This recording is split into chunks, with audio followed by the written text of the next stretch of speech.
Ce mercredi 4 janvier, Julien Arnaud, le présentateur phare de TF1 et LCI, a dévoilé l'expérience la plus traumatisante qu'il a vécue en direct sur le plateau de l'émission Buzz Télévision pour Télévision Magazine. Julien Arnaud est devenu depuis plusieurs années une figure emblématique du groupe TF1.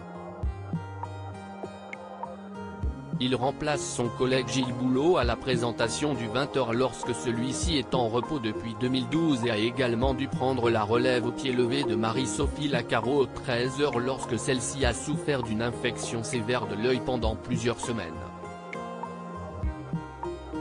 Le présentateur était également très proche de Jean-Pierre Pernaut auquel il a rendu un très bel hommage il y a plusieurs mois.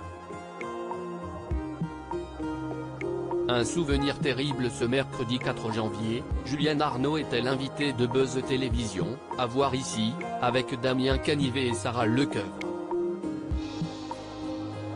Il s'est confié pendant l'émission sur son souvenir le plus traumatisant à l'antenne, qui a un lien avec l'équipe de France de football. En effet, après la victoire des Bleus à la Coupe du Monde 2018, le présentateur s'est mis dans une situation périlleuse à l'occasion d'une édition spéciale pour le retour des joueurs français à Paris.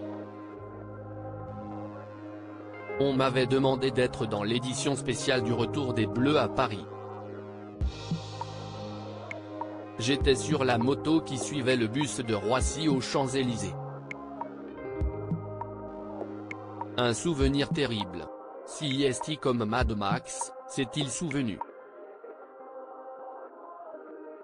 Il y avait des centaines de motos autour, avec tous les fans des Bleus surexcités qui roulaient à fond tout en filmant. C'était dingue. J'étais au milieu de ça, terrorisé. J'ai vu ma vie défiler. Et malheureusement, le présentateur a pris de nombreux risques pour rien. En plus, la liaison ne fonctionnait pas. On ne peut pas tout arrêter. Julien Arnaud est à l'antenne depuis maintenant plus d'une vingtaine d'années et a déjà dû annoncer de nombreuses mauvaises nouvelles aux téléspectateurs en direct comme récemment le décès du joueur brésilien Pelé.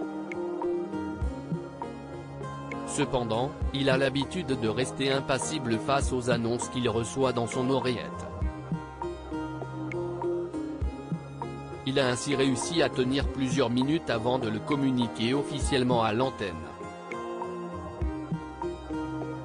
Si est le 20h donc on ne peut pas tout arrêter pour basculer sur cette information.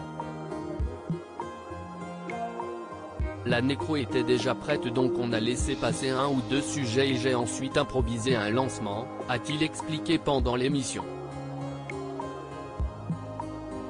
À lire aussi Nous ne parvenions pas à nous séparer, Julien Arnaud évoque les coulisses du JT hommage à Jean-Pierre Pernaut.